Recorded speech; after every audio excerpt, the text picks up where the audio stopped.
as for the second movie this week, it's something that, well, not technically dreaded like Aquaman, initially, let's say. This one I'm technically dreading in the terms that I felt like there was a little bit of ill intention in there. The movie I'm talking about is none other than Mary Poppins Returns. Sorry, I'm gonna fix the camera here. The thing with Mary Poppins is that, first of all, I haven't seen this movie for a few years, but I did remember revisiting. I think it was 2 years ago. And truth to be told, it still holds up. I think it's one of the better live-action Disney movies. It's technically my big brother's favorite Disney movie. But when you kind of learn a little bit of the backstory behind the productions and the whole thing behind L.P. Travers, the original author of the Mary Poppins book, and her disdain and treatment by the Disney Corporation and Walt himself, it kind of comes off as sad in a way, and you kind of, as an artist, you kind of respect the why she felt dreaded on the whole movie business, and how her things were treated that way. Although, don't get me wrong, I never read the book, so I can't say 100% about what it is. But I do remember watching that biopic film made by Disney, the Disney Corporation themselves. The one that said, the one, you know, Saving Mr. Banks. That was the name of the movie. And while I was watching Saving Mr. Banks, I kind of felt like it was a little bit too biased on L.P. Travers. If I'm wrong, let me know, especially if you're from the Disney Corporation, because I do know that L.P. Travers was so hurt on the whole Disney film that she refused to give the rights to Disney to make more adaptations to the whole film. To the whole franchise, the books. And, well, I know that she kind of gave rights to only use the songs for the Broadway play. I don't know if I'm right or wrong. And now, well, she passed away, and then they made that Saving Mr. Banks film that again goes with bias against her, saying that, well, she was kind of like a bitter woman or something like that. Coincidentally, I had a talk with one of my aunts, who is also a little bit of an artist, and we had this interesting discussion in which she knew a little bit more about her history, and told me that maybe, yeah, she was a little bit of a bitter woman too, and that she should have been thankful for Disney to make her work be worldwide recognized. I wish I could go a little bit of a discussion or something like that, but maybe I'll get there when time's due.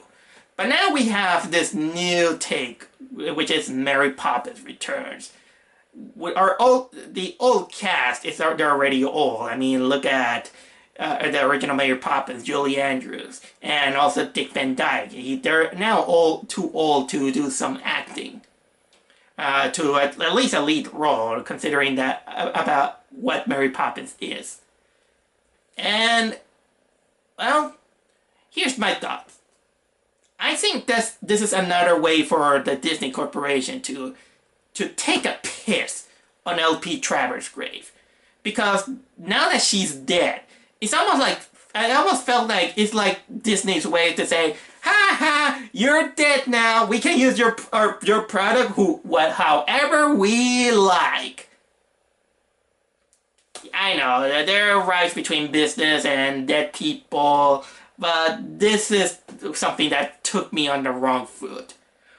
But either way, I decided to watch the movie and see if our new Mary Poppins, Emily Blunt, is gonna save the new generation of the Banks family.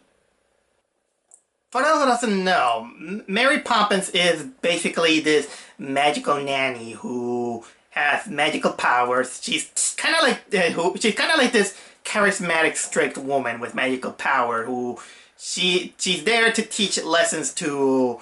Well, in the original film, the Banks, that group of kids, the Banks family, who are having their kind of like this economic social crisis in this. And like in the case of the first movie, I mean, I'm talking on a movie basis, the head of the house, Mr. Banks, he kind of forgot how to be, what it means to be a child. That he was teaching the kid that they should go to the adult world, and Mary Poppins shows it that it's okay to grow, but don't grow too fast. Sometimes in our youth, we have to enjoy them as best as we can as a family, and that we also, even as an adult, we have to keep on a little bit of that spark in it.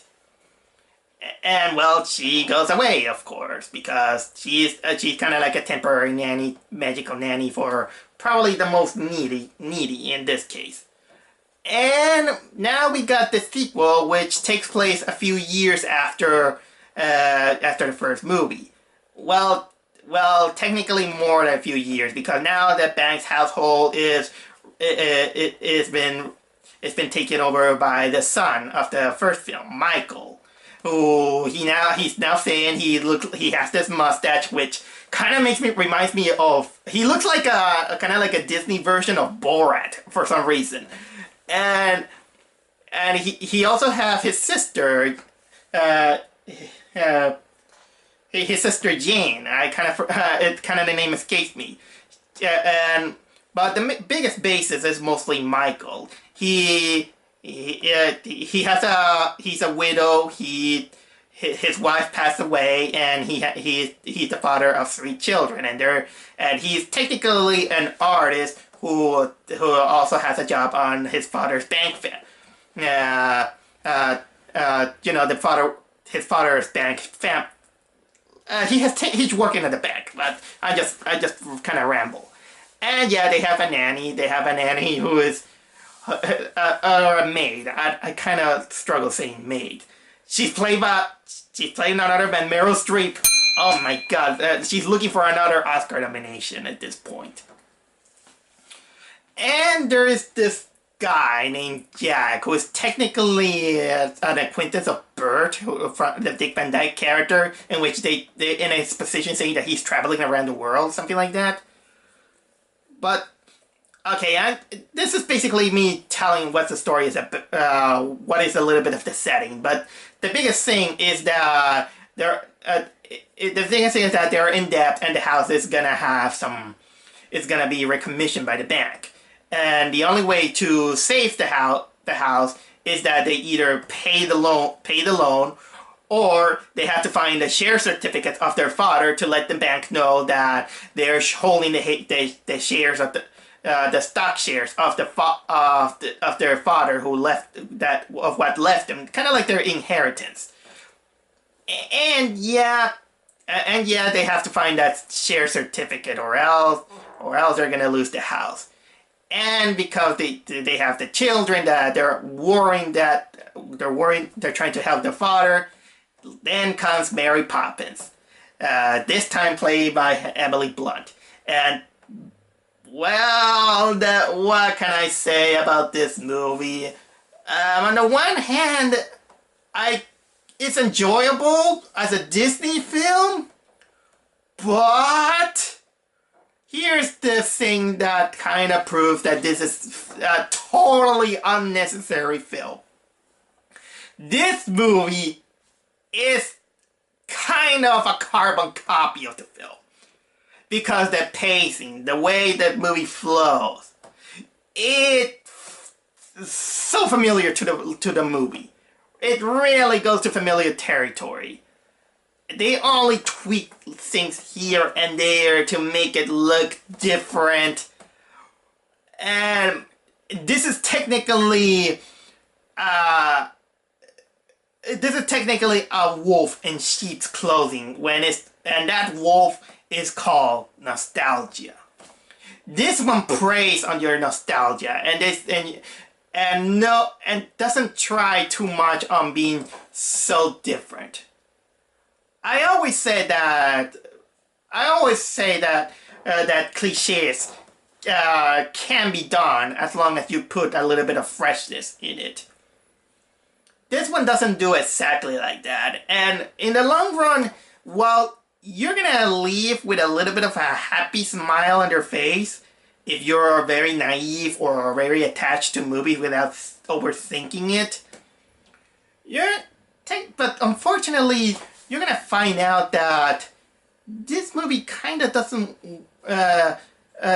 feel like that it wants to stray away from the original source material. All right, let's talk about a little bit of the elephant of the room. How does Emily Blunt do as Mary Poppins compared to Julie Andrews? Here's my personal take. She's not exactly bad, but I think Julie Andrews is the superior one. Because I don't know if it's maybe that the directing or the acting or technically is that we can't take off Julie Andrews out of our mind. But the thing is that Julie Andrews, the way she acted the Mary Poppins and a lot of her face and all that stuff, she shows a little bit of a kind of like a sincere strictness under. Because Mary Poppins is technically kind of like an OCD character who would say, "Okay, come on to bed." But she does give out the smile when she needs to, and her smiles are usually subtle. She's very likable. Don't get me wrong. Even the Emily Blunt one she's very likable. But here's the thing that kind of nags me with Emily Blunt. I think that she technically smiles a little bit too much and not too subtle compared to Julie Andrews. It's kind of like they wanted to make her a little bit too whimsical. And maybe it's because there's a different charisma level between Emily Blunt and Julie Andrews, and maybe if we're talking about nostalgia, the charisma of Julie Andrews, it kind of was like wine. Over the years, it becomes better and better, and the way and her tone of voice, it kind of sounded more. It kind of sounded like she is Mary Poppins. But that's kind of like a nitpick. I'm not gonna shit over Emily Blunt because she did a good job. I'm not saying that it was terrible, but unfortunately, that's just kind of like a wishful thinking of that Julie Andrews was the superior one. The other actors, they do fine. They did fine. There are the kids. The kids, they're kind of like the different level of brattiness. The original movie, the kids were bratty, but they were not mean-spirited, let's say. And they did have valuable lessons. In this one, the kids, they're kind of bratty in the sense that they feel too independent. Kind of like Huey, Dewey, and Louie, the ducklings from Donald Duck series. Although, yeah, the small kid can be a little bit annoying in a way, but at least he's not that annoying. They're okay as kids, and I could tolerate them. And I have to talk also about one of the things that probably harms the film is that the movie kind of felt that it needed a villain. I think that Mary Poppins was one of those that I know that the closest thing to a villain in the original Mary Poppins movie is technically the head, kind of like the head of the bank, or Mr. Banks himself. But at least they acted human. They're not cartoons like the one they added in this one. Before I get to that villain, I also want to let you know that I know that in the Broadway play, as well as some of the later books of Mary Poppins, there is kind of like an antagonistic force in the shape of another magical nanny. But no, they don't have a magical nanny on this one, and even this one they got an even more cartoonish, cartoonish Disney version of a villain, and that is none other than this head of the bank's of the bank's management, played by Colin Firth. And man, he's kind of like, he's the pompous guy, like, oh, I'm gonna help you, not I'm gonna throw all the evidence that the bank's family holds the shares, and so I can get the house and give myself power. And this kind of gives out the movie its excuse to have chase scenes and all these urgency. I mean, I can see the pros and the cons. In a way, it shows that the stakes are higher in the problems of the Banks family compared to the other movie. But in a way, if you feel a little bit of a purist, you might be thinking, do you really need that? If you follow this movie and think of the other movie, you really know that you're going into very, very familiar territory. Like, I mean, it kind of first start off with, with Mary Poppins giving a bath to the children. Here's a little bit of a nitpick. In the bath scene, while the kids are going to the tub, I know that they're children and you don't want to see them naked and all this stuff, but did they really wear all these clothes to take a bathtub? I know, I'm going. It's a little bit of a nasty nitpick that I have, but seriously, I don't think. Did they really wear these kind of clothes to take a bath? And probably, I will say that if there's one thing that I absolutely really like about this movie, is when they do their carbon copy familiar to. Sorry about that. When they go to their carbon copy way to go into the world of cartoons. Yep, they go into the cartoon world again. This time in the world of a broken vase.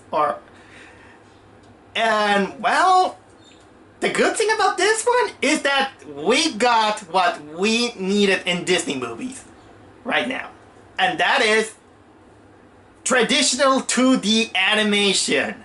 Okay, maybe it's digitally animated, but it has the Disney style that we love.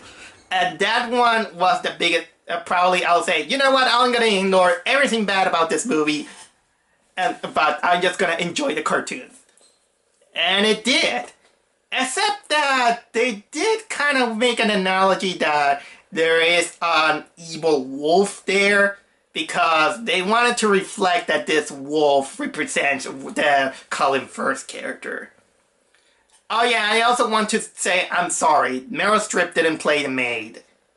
Meryl Streep played a character called Topsy, who also reflects when Mary Poppins goes to this old man, who he just flying around laughing and sings the I Laugh a Lot, I Love to Laugh song. But here's the thing that I also want to nitpick. They kind of put an importance to this vase, saying that if they sell this priceless thing, they're gonna get enough money to pay off the house or something like that. Nice gesture, but they leave it to Meryl Streep to fix it. And guess what? It never comes back. This thing was a total red herring. And yeah, what else do we got? We also get, the scene that they go to the bank, they make some things, they have their own step-in-time knockoff, where they meet the new Bert, who is this guy named Jack.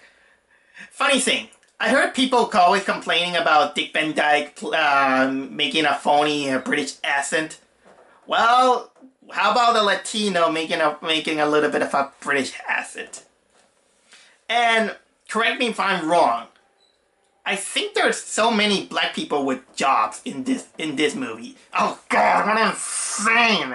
I'm sorry, is that I'm trying to know about the history of civil rights, and I don't know if England they have those kind of civil rights during the depression era of London.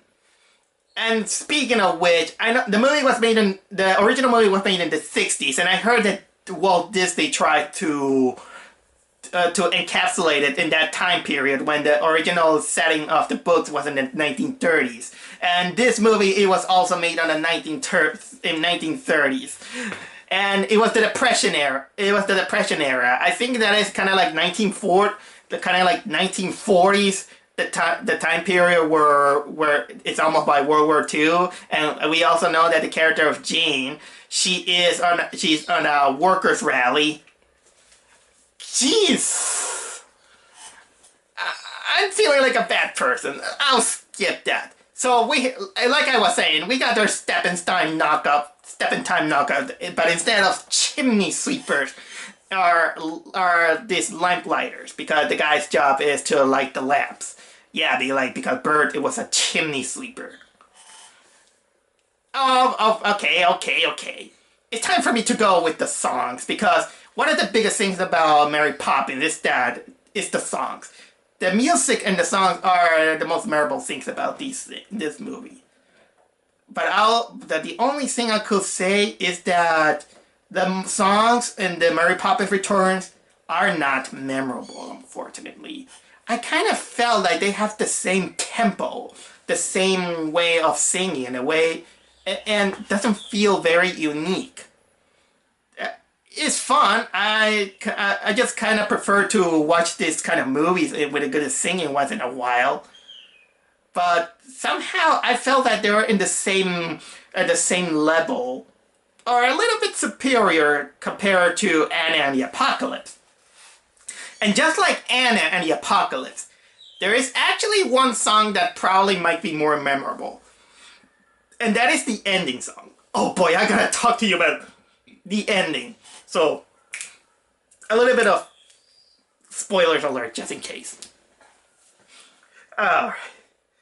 The ending is that, yeah, they reminiscing about the mother, of course, and they kind of lost the house. They're packing because they're gonna lose the house in a few hours when Big Ben chimes, and they find that the certificate was used as patches to patch the little kid's kite, because that was the kite that they used in the last movie. And there was this race against time in which our charismatic character, they're trying to fool the Big Ben by moving the hands clock 5 minutes late. And this guy named Jack, he almost gets killed, and then Mary Poppins kind of just comes and saves the day, and in our heads we're like, he almost got killed, you could have done that, sooner. And they reach the bad guy, and they patch the certificate because saying, hey, there's a certificate. But here's the thing. I don't think that legally a rip-off certificate still counts as valid. Well, unfortunately, there was a missing piece. So they almost feel that they lost.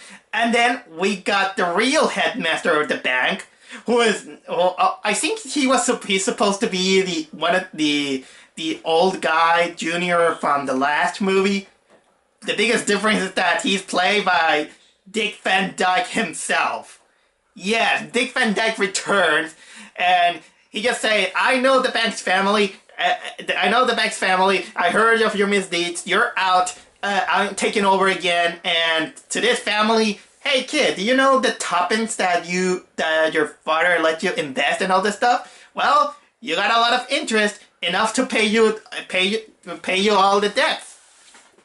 Yeah, that's what happens. That's what happens.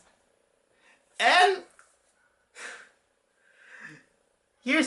let me tell you a funny story that it also has to do with the ending. Here's the story. Like I said, my big brother is a big fan of Mary Poppins movie. He's a big fan of Julie Andrews and all that stuff. He was like that since he was a child. I remember one day that, that we were little kids and we began to fantasize stories or sequels for movies or series that we like, and we come up with stories like that. I do remember that my brother came up with a story. Somehow he imagined that there was an evil nanny. And he never read the books, or there was no internet at the time. He just kind of came out of his head. And he also remembered, like, there's the danger of the fire or something like that never happens. Well, here's the thing.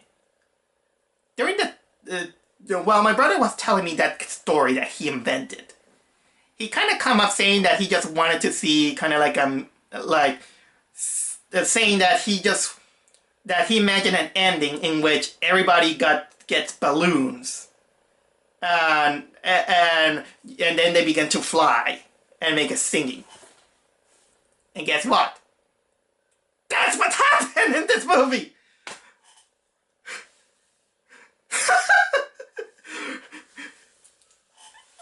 This is why the last music is the one that becomes the most memorable, at least for me. Because my brother came up with that idea, and somehow it turned into reality. Man, what can I say? And I like that sequence. I like that sequence with the balloons at the end of the movie. Oh, and then of course the scene ends with opening the door, because Mary Poppins said that she's gonna leave when the door is open, and then she leaves, happily, and then happily ever after. And I just came out, entertained, kind of having a smile on my face, but still I can see some people kind of loving it or hating it. The only thing that makes me sad is that just because it's a Disney film and has a lot of production values, I hate when the critics, the professional critics, they always say that, oh, this is a great movie, she's wonderful, Emily Blunt was great, and all this stuff. It's the kind of people who only love to kiss Disney's feet. I feel like we need more people who should talk badly on Disney. Just because it's Disney doesn't mean that everything is good. They have to tell also the bad things. And I'm not seeing many critics, professional critics, saying otherwise. They only like to say that Disney is great. This is why I prefer, things, people with a little bit more standard, like say, for example, Brad Jones. I like what he said about that. I do have to agree some points with Doug Walker. He kind of came out disliking the film, and I do agree the things that he disliked and the things he liked.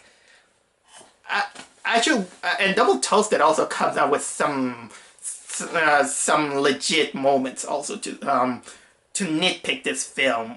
We need a little bit more nitpickers to like I said, we have to deflate that ego on Disney films. Just because they have a high production doesn't mean that it's good. This one, I don't think that is technically a really good movie. It's a really unnecessary film that didn't need it to exist, but they did it. They did it. I think that in a way, LP Travers will, if there's a ghost, she's gonna feel insulted. Disney, I think is playing the sore winner on LP Travers. But I would like to hear you about this. Does this movie disrespect LP Travers? And as an artist, do you think that technically making a sequel despite the LP Travers objections is wrong. It's kind of like Roald Dahl. Roald Dahl kind of disliked almost every movie adaptation from his books, except the BFG, the animated one. Well, that's technically it, but probably I'll say this: if there's one of the greatest Mary Poppins moments that exists in the world, and probably LP Travers will have loved, it will be.